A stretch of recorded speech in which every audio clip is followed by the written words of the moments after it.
Ամերիկյան ֆոնդային շուկաները երկրորդ շաբաթն անընդմեջ փակվել են աճով, S&P 500-ը աճել է 0.3%-ով, Dow Jones-ը 0.5%-ով, իսկ Nasdaq-ը 0.9%-ով։ Ներդրողներին խրախուսել են տնտեսության վերաբերյալ դրական կանխատեսումները եւ ավելի մեծ վստահությունը, որ դաշնային պաուստային համակարգը հաջորդ շաբաթ կնվազեցնի վերաֆինանսավորման տոկոսադրույքը։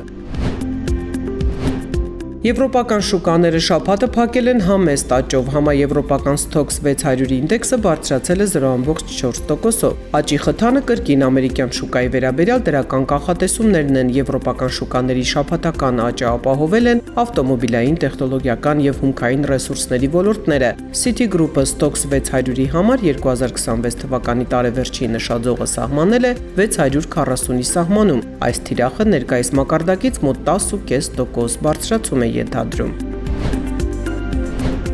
Երկուշաբթի օրը ոսկու գները փոքր-ինչ բարձրացել են, հասնելով մոտ $4206 մեկ ունցիայի դիմաց։ Ներդրողների սպասումները, որ ԱՄՆ կենտրոնական բանկը այս շաբաթ կնվազեցնի վերաֆինանսավորման տոկոսադրույքը, թուլացրել են դոլարը, հասցնելով վերջին մեկ ամսվա նվազագույն մակարդակին։ Թուլացած դոլարը ոսկին ավելի մատչելի է դարձնում այլ երկրների գնորդների համար, ինչն էլ նպաստել է ոսկու պահանջարկի աճին։ Philips-ի բաժնետոմսերը անցած 5 շաբթի նվազել են ավելի քան 6%-ով, արձանագրելով ամենամեծ անկումը փետրվարից ի վեր։ Պատճառը Citigroup-ի կանխատեսումն է, որ ընկերության աճը կարող է սպասվածից դանդաղ լինել։ Citigroup-ը ընդգծել է, որ Philips-ը կանխատեսում է վաճառքների աճ մինչև 2026 թվականը, սակայն դրանք հավանաբար այնքան բարձր չեն լինի, որքան կանխատեսում էին որոշ վերլուծաբաններ։ Nvidia-ն $2 միլիարդ չափով մասնաբաժին է ձեռք բերել Synopsys-ում։ Ներդրումները կատարվելու են արհեստական բանականությունով կառավարվող նախագծման գործիքներ մշակելու նպատակով։ Համագործակցության մասին հայտարարությունից հետո Synopsys-ի բաժնետոմսերը աճել են գրեթե 5%-ով, իսկ Nvidia-ի բաժնետոմսերը 1.4%-ով։ Արհեստական բանականության ոլորտում պղպջակ չկա, հայտարարել է SK Group-ի նախագահ Չեյ Թեյվունը։ Հարավկորեական ընկերությունը, որը հիշողության չիպեր է մատակարարում Nvidia-ի արհեստական բանականության համակարգերի համար, անցյալ տարի բաժնետոմսերի 214% աճ է գրանցել։ Տվյալների կենտրոնների բարձր պահանջարկի եւ արհեստական բանականության բումի ֆոնին ռեկորդային շահույթի շնորհիվ։ Չեյ Թեյվունը հայտարարել է արհեստական բանականության ընկերությունների բաժնետոմսերը իսկապես աճել են չափազանց արագ եւ գուցե շուկայական շտկման ենթարկվեն, սակայն ներդրումները երկարաժամկետ հեռանկարում լիովին արդարացված են։ Հնդկաստանը պատրաստվում է խիստ միջոցներ կիրառել Indigo-ի նկատմամբ այն բանից հետո, երբ ավիաընկերությունը այս ամիս չեղարկել է ավելի քան 2000 չվերթ անձնակազմի պակասի պատճառով, ինչը հանգեցրել է լուրջ խափանումների ուղևորափոխադրումների ոլորտում։ Ճգնաժամը մտահոգություններ է առաջացրել շուկայում Indigo-ի գերիշխանության շուրջ եւ հանգեցրել ընկերության բաժնետոմսերի կտրուկ 17% անկման։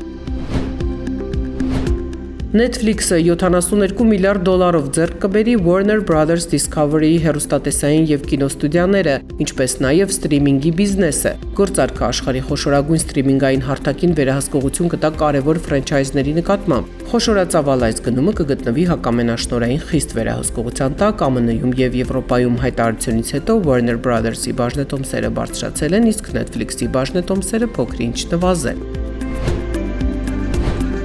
Առնվազն $10 միլիարդ կապիտալիզացիայով ընկերություններից նախորդ շաբաթ ամենամեծ աճը գրանցել է ուղեծրային բջջային կապի տեխնոլոգիաներ մշակող AST Space Mobile-ը, որի բաժնետոմսերը մեկ շաբաթում աճել են 31.5%-ով։ Հաջորդը տվյալների պահպանում եւ կիբերանվտանգություն ապահովող անպային ծառայություններ մատուցող Rubrik-ն է 24.4% աճով։ Եռյակը եզրափակում է կիսահաղորդիչների եւ միկրոչիպերի արտադրությամբ զբաղվող Microchip Technology ընկերությունը 22.8% աճով։ Անցած շաբաթ ամենամեծ կորուստը գրանցած խոշոր կապիտալիզացիայով ընկերությունների եռյակը բացում է պահեստների ավտոմատացման եւ արհեստական բանականության լոգիստիկ համակարգերի մատակարար Symbotic ընկերությունը, որի բաժնետոմսերը մեկ շաբաթում նվազել են 28.7%-ով։ Հաջորդը տվյալների պահպանման համակարգերի ոլորտում առաջատար Pure Storage-ն է 20.8% անկումով, եռյակը եզրափակում է մեդիա եւ ժամանցի ոլորտում գործող Paramount Skydance Corporation-ը 16.5% անկումով։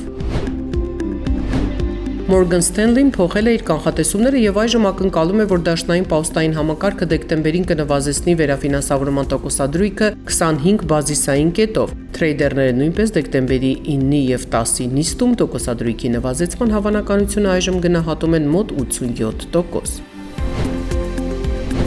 ԱՄՆ սպառողական ծախսերը սեպտեմբերին աճել են ընդամենը 0.3%-ով, ցույց տալով, որ տնտեսությունը կորցնում է իր դինամիկան, քանի որ բարձր գները եւ ավելի թույլ աշխատաշուկան նվազեցնում են պահանջարկը։ Գնաճը բարձր է մնացել, PCE գնային ինդեքսն էլ սեպտեմբերին աճել է 0.3%-ով եւ տարվա կտրվածքով 2.8%-ով, ինչը պայմանավորված է ապրանքների եւ էներգակիրների ավելի բարձր արժեքով, այդ թվում մաքսատուրքերով։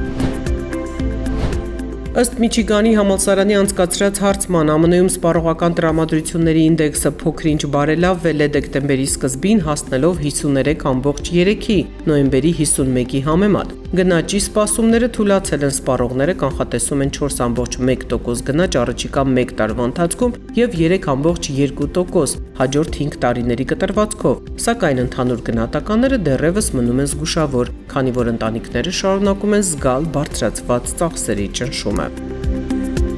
Հետաքրքրված եք ներդրումներով, բացահայտեք դրանց հնարավորությունները Apricot Capital-ի հետ։ Apricot Capital-ը վերահսկվում է Հայաստանի Հանրապետության կենտրոնական բանկի կողմից։